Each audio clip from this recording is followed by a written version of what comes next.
Saudara yang terkasih dalam nama Yesus, topik firman Tuhan pada pagi hari yang indah ini yaitu tidak ada yang mustahil bagi orang yang percaya.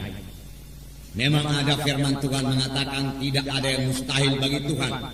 Tetapi nanti kita membaca dalam buku Markus pasal 9 ayat 23 yang mengatakan tidak ada yang mustahil bagi orang yang percaya. Biarlah semua kita nanti saudaraku setelah selesai firman Tuhan ini berani juga berkata tidak ada yang mustahil bagi saya yang percaya. Karena kuasa Tuhan akan bekerja bagi setiap anak Tuhan yang percaya. Karena kuasa Tuhan akan menjawab setiap anak-anak Tuhan yang memiliki iman. Jadi firman Tuhan ini akan membawa kita kepada kemenangan. Firman Tuhan ini akan membawa kita kepada kesanggupan untuk mengatasi problema-problema kita. Sehingga kita hidup berkemenangan. Menang atas kelemahan-kelemahan kita. Menang atas penyakit-penyakit kita. Menang atas kemiskinan kita. Menang atas kegagalan-kegagalan kita.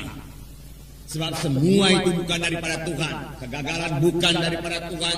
Kemiskinan bukan daripada Tuhan. Kekurangan bukan daripada Tuhan. Janganlah disalahkan Tuhan karena kekurangan kita. Tetapi lebih baik kita kenal siapa Tuhan Yesus itu dan apa maksudnya dalam hidup kita. Dan biarlah kita mulai beriman kepada apa yang dijadikan Tuhan kepada kita. Dari firman Tuhan kita akan mengenal bahwasanya Tuhan tidak mengendaki kita gagal. Tuhan tidak mengendaki kita miskin, saudaraku. Tuhan tidak mengendaki kita kalah. Dari mulanya Tuhan memilih satu umat bagi dirinya sendiri. Dan umat yang dipilih Tuhan itu saudaraku sangat diberkati Tuhan. Dan saudaraku sepanjang umat yang dipilih Tuhan itu bersandar kepada Tuhan, dia tidak bisa dikalahkan oleh bangsa-bangsa lain.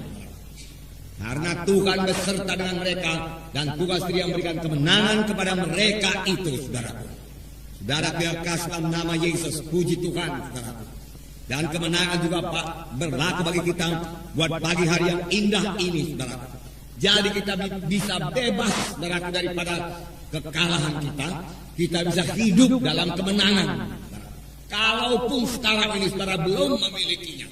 Miliki dulu tekad, memiliki dulu iman, miliki dulu visi seperti ini. Dari firman Tuhan yang saudara dengar ini, saudara akan memiliki visi. Oh, rupanya saya bisa menang. Saya tidak perlu kalah. Saya tidak perlu gagal lagi. Oh, rupanya penyakit tidak perlu menguasai saya lagi. Saya sudah kenal hak saya. Saya sudah kenal apa yang disediakan Tuhan bagi saya. Oleh sebab itu mulai sekarang hidup saya berkemenangan. Penyakit tidak menguasai saya. Karena kesembuhan sudah disediakan Tuhan bagi saya. Haleluya Tuhan katakan. Dengan berkata demikian iman saudara mulai tumbuh. Dan kalau tiap-tiap hari saudara terus beriman demikian, saudaraku, maka sama sebagaimana iman saudara akan jadi kepada saudara. Jadi miliki iman lebih dahulu. Sebab firman Tuhan berkata tanpa iman mustahil. Dari mana datangnya iman? Iman datang daripada firman Tuhan. Iman datang daripada mendengarkan firman Tuhan. Mendengarkan firman Tuhan yang benar, saudaraku. Mendengarkan firman Tuhan yang memberikan pengertian yang benar kepada Tuhan, kepada saudara dari hamba Tuhan yang benar, saudara.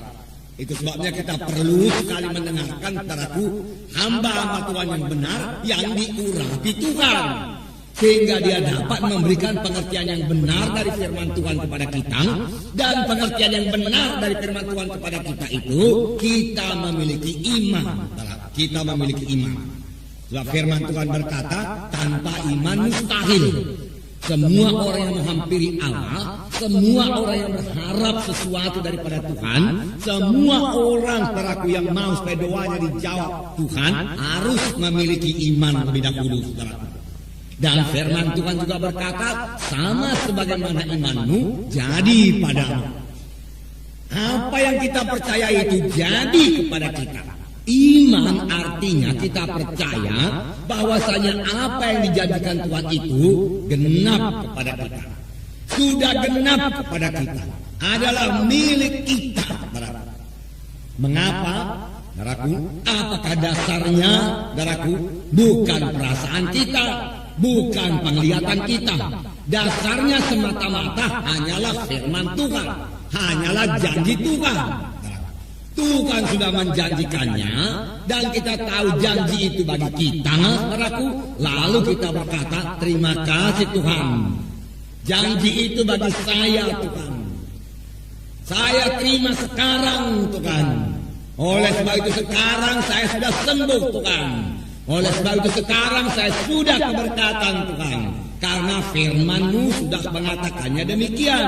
Walaupun yang dikatakan Tuhan itu belum kita lihat jadi dalam hidup kita, belum kita rasakan di dalam tubuh kita ini. Iman tidak bergantung kepada perasaan. Iman tidak bergantung kepada penglihatan. Iman juga tidak bergantung pada pengalaman. Iman bergantung semata-mata kepada janji Tuhan. Kelihatan atau belum kelihatan, sudah kita terima atau belum kita terima, saudaraku, kita harus tetap berpegang pada janji Tuhan itu. Maka dia akan memperoleh apa yang diimankannya. Dia akan memperoleh apa yang dikatakannya. Firman Tuhan berkata, saudaraku, saudara yang kasih dalam nama Yesus, jadi kita bisa menang, saudaraku. Jadi kita semua bisa berhasil, saudaraku. Jadi kita semua bisa berbuat perkara yang besar, saudaraku. Jadi nasib kita berubah dalam Tuhan ini, dan memang mesti berubah, saudaraku. Kita datang kepada Tuhan untuk menerima perubahan ajaib. Kita datang ke gereja ini bukan untuk sekedar menerima sedikit pengertian-pengertian baru daripada firman Tuhan. Bukan yang sekedar begitu saja.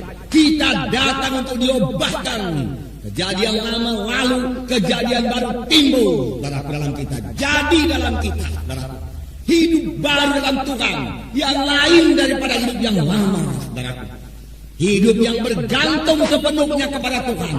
Hidup yang bergantung kepada firman Tuhan. Maka sepanjang hidup kita tidak akan dipermalukan, saudaraku. Saudaraku yang kasih dalam nama Yesus, memang semua jawabannya terdapat dalam firman Tuhan. Firman Tuhan tetap berkuasa, saudaraku. Firman Tuhan berkuasa mengubahkan hidup kita, saudaraku. Firman Tuhan yang kita terima, firman Tuhan yang kita dengar tidak pernah kembali dengan kosong, saudaraku. Saudara yang kekasih dalam nama Yesus, karena firman Tuhan itu berkuasa. Dalam Ibrani pasal 11 ayat 3 dikatakan bahwa alam semesta ini dijadikan oleh firman Tuhan. Demikianlah berkuasanya firman Tuhan itu. Saya membacakan Ibrani pasal 11 ayat 3. Karena iman kita mengerti bahwa alam semesta telah dijadikan oleh firman Allah, sehingga apa yang kita lihat telah terjadi dari apa yang tidak dapat kita lihat. Dengan iman kita mengerti bahwa alam semesta ini, dunia ini telah dijadikan oleh firman Allah, sehingga apa yang kita lihat telah terjadi dari apa yang tidak dapat kita lihat. Apa yang kita lihat, apa yang kita lihat sekarang ini telah dijadikan Tuhan dari apa yang tidak ada. Bagaimanakah Tuhan menjadikannya? Firman Tuhan berkata, alam semesta ini dengan segala isinya dijadikan Tuhan dengan firman-Nya. Begitulah berkuasanya firman Tuhan itu. Tuhan Yesus saja berkata, jadilah terang, terang pun jadi. Jadilah matahari, bulan dan bintang. Dia hanya mengucapkan firman Tuhan, lalu matahari, bulan dan bintang pun jadi. Saudaraku, jadi. Inilah kuasa firman Tuhan yang diucapkan oleh Tuhan. Dan kuasa firman Tuhan yang kita ucapkan juga, saudaraku, tetap berkuasa, saudaraku.